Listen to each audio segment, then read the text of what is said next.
ಆಕಾಶವಾಣಿ ಪ್ರದೇಶ ಸಮಾಚಾರ ಓದುತ್ತಿರುವವರು ಹರ್ಷವರ್ಧನ್ ಶೀಲ್ವಂತ್.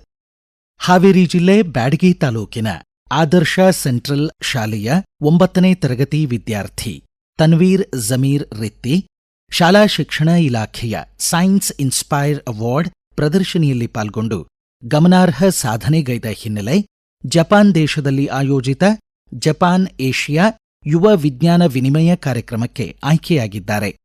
ಕೇಂದ್ರ ವಿಜ್ಞಾನ ಮತ್ತು ತಂತ್ರಜ್ಞಾನ ಸಚಿವಾಲಯದ ಸಾಂಸ್ಕೃತಿಕ ಮತ್ತು ಶೈಕ್ಷಣಿಕ ವಿನಿಮಯ ಕಾರ್ಯಕ್ರಮದಡಿ ಅಂತಾರಾಷ್ಟ್ರೀಯ ವಿಜ್ಞಾನ ಸಮ್ಮೇಳನಕ್ಕೆ ಆಯ್ಕೆಯಾದ ತನ್ವೀರ್ ಪ್ರದೇಶ ಸಮಾಚಾರಕ್ಕಾಗಿ ತಮ್ಮ ಅನಿಸಿಕೆ ಹಂಚಿಕೊಂಡಿದ್ದಾರೆ.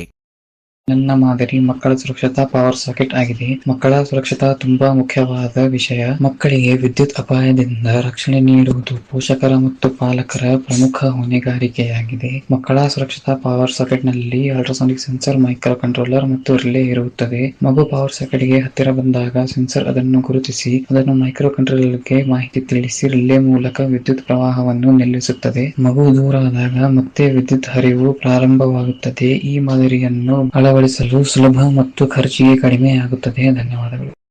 ರಂಗಭೂಮಿ ಬಗ್ಗೆ ಮಕ್ಕಳಲ್ಲಿ ಆಸಕ್ತಿ ಮೂಡಿಸಲು ಪಠ್ಯದಲ್ಲಿ ಅಳವಡಿಸುವ ಬಗ್ಗೆ ಶಿಕ್ಷಣ ಇಲಾಖೆಗೆ ಮನವಿ ಮಾಡಲಾಗಿದ್ದು, ಸಕಾರಾತ್ಮಕ ಪ್ರತಿಕ್ರಿಯೆ ದೊರೆತಿದೆ ಎಂದು ರಾಜ್ಯ ನಾಟಕ ಅಕಾಡೆಮಿ ಸದಸ್ಯ ಬಾಬಾಸಾಹೇಬ್ ಕಾಂಬ್ಳೆ ತಿಳಿಸಿದ್ದಾರೆ. ಬೆಳಗಾವಿಯಲ್ಲಿ ಆಯೋಜಿಸಿದ್ದ ವಿಶ್ವ ರಂಗಭೂಮಿ ದಿನಾಚರಣೆ ಕಾರ್ಯಕ್ರಮದಲ್ಲಿ ಪಾಲ್ಗೊಂಡು ಮಾತನಾಡಿದ ಅವರು, ರಂಗಭೂಮಿ ಸೃಜನಶೀಲ ಕಲಾ ಮಾಧ್ಯಮವಾಗಿದೆ ಎಂದರು. ರಂಗಕರ್ಮಿ ರವಿ ಕೊಟಾರ್ಗಸ್ತಿ ಕಾರ್ಯಕ್ರಮ ಉದ್ಘಾಟಿಸಿದರು. ಕೊಪ್ಪಳ ಜಿಲ್ಲೆಯಲ್ಲಿ ಕಳೆದ 2 ದಿನಗಳ ಅಂತರದಲ್ಲಿ 5 ಬಾಲ್ಯವಿವಾಹ ಪ್ರಕರಣಗಳನ್ನು ಮಕ್ಕಳ ರಕ್ಷಣಾ ಘಟಕದ ಅಧಿಕಾರಿಗಳು ತಡೆದಿದ್ದಾರೆ. ಮಕ್ಕಳ ಸಹಾಯವಾಣಿ 1098ಕ್ಕೆ ಅಪ್ರಾಪ್ತ ಹೆಣ್ಣು ಮಕ್ಕಳ ಬಾಲ್ಯವಿವಾಹದ ಕುರಿತು ಬಂದ ಕರೆಗಳನ್ನು ಆಧರಿಸಿ ಯಲಬುರ್ಗಾ ತಾಲೂಕಿನ ಬೇವೂರು ಪೊಲೀಸ್ ಠಾಣೆ ವ್ಯಾಪ್ತಿಯಲ್ಲಿ 2 ಬಾಲಕಿಯರು, ಯಲಬುರ್ಗಾದಲ್ಲಿ ಓರ್ವಳು ಹಾಗೂ ಕಾರಟಗಿಯಲ್ಲಿ 2 ಬಾಲಕಿಯರ ವಿವಾಹ ತಡೆಯಲಾಗಿದೆ ಎಂದು ಮಕ್ಕಳ ಜಿಲ್ಲಾ ರಕ್ಷಣಾಧಿಕಾರಿ ಸಿಂಧೂ ಅಂಗಡಿ ತಿಳಿಸಿದ್ದಾರೆ. ಹಿರಿಯ ರಂಗಕರ್ಮಿ ಧಾರವಾಡದ ರವಿ ಕುಲಕರ್ಣಿ ಅವರಿಗೆ ಬೆಳಗಾವಿಯ ವೇನಾಸಂ ಸಂಸ್ಥೆ ವೇಣುಸಿರಿ ರಂಗಸಮ್ಮಾನ್ ಪ್ರಶಸ್ತಿ ನೀಡಿ ಗೌರವಿಸಲಿದೆ. ಬೆಳಗಾವಿಯ ನೆಹರೂ ನಗರದ ಕನ್ನಡ ಭವನದಲ್ಲಿ ನಾಳೆ ಸಂಜೆ ಸನ್ಮಾನ ಸಮಾರಂಭ ಜರುಗಲಿದೆ. ಬಳಿಕ ರಂಗಕರ್ಮಿ ಧಾರವಾಡದ ಮಹದೇವ್ ಹಡಪದ್ ನಿರ್ದೇಶನದ ನಾ ರಾಜಗುರು ನಾಟಕ ಪ್ರದರ್ಶನಗೊಳ್ಳಲಿದೆ.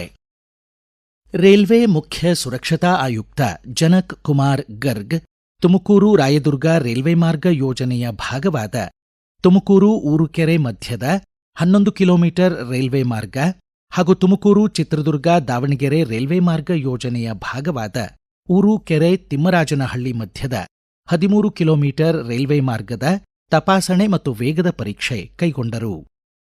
ಭಾರತೀಯ ರೈಲ್ವೆ ಪ್ರಯಾಣಿಕರ ಸುರಕ್ಷತೆ ಮತ್ತು ಭದ್ರತೆಗೆ ಆದ್ಯತೆ ನೀಡಿದೆ. ಕಳೆದ 2021ರಿಂದ 2025ರ ಅವಧಿಯಲ್ಲಿ 50,000 ಅಪರಾಧಿಗಳ ವಿರುದ್ಧ ನ್ಯಾಯಾಲಯದಲ್ಲಿ 52,000ಕ್ಕೂ ಹೆಚ್ಚು ದೂರುಗಳು ದಾಖಲಿಸಿ ಕಾನೂನು ಪ್ರಕಾರ ಕ್ರಮ ಕೈಗೊಂಡಿದೆ.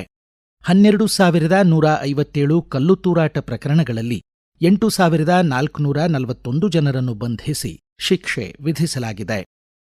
ಕೊಲ್ಲಿ ಹಾಗೂ ಮಧ್ಯಪ್ರಾಚ್ಯ ರಾಷ್ಟ್ರಗಳಲ್ಲಿ ಸಂಘರ್ಷದ ಹಿನ್ನೆಲೆ ಪೆಟ್ರೋಲ್ ಮತ್ತು ಡೀಸೆಲ್ ಮೇಲಿನ ಕೇಂದ್ರ ಅಬಕಾರಿ ಸುಂಕವನ್ನು ಕೇಂದ್ರ ಸರ್ಕಾರ ಪ್ರತಿ ಲೀಟರ್ಗೆ 10 ರೂಪಾಯಿ ಕಡಿಮೆ ಮಾಡಿದೆ ಎಂದು ಕೇಂದ್ರ ಹಣಕಾಸು ಖಾತೆ ಸಚಿವರಾದ ನಿರ್ಮಲಾ ಸೀತಾರಾಮನ್ ಎಕ್ಸ್ ಮಾಧ್ಯಮದಲ್ಲಿ ತಿಳಿಸಿದ್ದಾರೆ.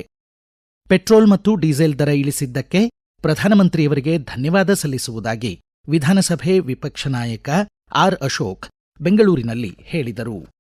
Indian Premier League cricket IPL 2026 19ನೇ ಆವೃತ್ತಿಯ ಉದ್ಘಾಟನಾ ಪಂದ್ಯ ಬೆಂಗಳೂರಿನ ಎಂ ಚಿನ್ನಸ್ವಾಮಿ ಕ್ರೀಡಾಂಗಣದಲ್ಲಿ ಇಂದು ಸಂಜೆ 7:30ಕ್ಕೆ ಆಯೋಜಿತವಾಗಿದೆ. ಧಾರವಾಡದ ಕರ್ನಾಟಕ ವಿದ್ಯಾವರ್ಧಕ ಸಂಘದ ರಾಹ ದೇಶಪಾಂಡೆ ಸಭಾಭವನದಲ್ಲಿ ಪ್ರೊಫೆಸರ್ ಎಸ್ಎಲ್ ಸಂಗಮ್ ದತ್ತಿ ಅಂಗವಾಗಿ ಇಂದು ಸಂಜೆ 6 ಗಂಟೆಗೆ ಭಾರತೀಯ ಜ್ಞಾನ ಪರಂಪರೆ ಸಾಗಿ ಬಂದ ದಾರಿ ವಿಷಯ ಕುರಿತು ಶ್ರೀರಾಮ್ ಭಟ್ ಉಪನ್ಯಾಸ ನೀಡಲಿದ್ದಾರೆ. ಆಕಾಶವಾಣಿಯ ಬಹುಶ್ರುತ ಮನ್ ಕಿ ಬಾತ್ ಕಾರ್ಯಕ್ರಮದ 132ನೇ ಆವೃತ್ತಿ ನಾಳೆ ಬೆಳಗ್ಗೆ 11 ಗಂಟೆಗೆ ಪ್ರಸಾರವಾಗಲಿದೆ. ಧಾರವಾಡ ಜಿಲ್ಲೆ 18ನೇ ಕನ್ನಡ ಸಾಹಿತ್ಯ ಸಮ್ಮೇಳನ ನಾಡಿದ್ದು 30 ಹಾಗೂ 31ರಂದು ಕರ್ನಾಟಕ ವಿದ್ಯಾವರ್ಧಕ ಸಂಘದ ಪಾಟೀಲ್ ಪುಟ್ಟಪ್ಪ ಸಭಾಭವನದಲ್ಲಿ ಜರುಗಲಿದೆ. ಸಮ್ಮೇಳನದ ಸರ್ವಾಧ್ಯಕ್ಷರಾಗಿ ಸಾಹಿತಿ ಹೇಮಾ ಪಟ್ಟಣಶೆಟ್ಟಿ ಆಯ್ಕೆಯಾಗಿದ್ದಾರೆ. ಇಲ್ಲಿಗೆ ಪ್ರದೇಶ ಸಮಾಚಾರ ಮುಕ್ತಾಯವಾಯಿತು. ನಮ್ಮ ಮುಂದಿನ ರಾಷ್ಟ್ರೀಯ ವಾರ್ತಾ ಪ್ರಸಾರ ಮಧ್ಯಾಹ್ನ 1:10 ನಿಮಿಷಕ್ಕೆ.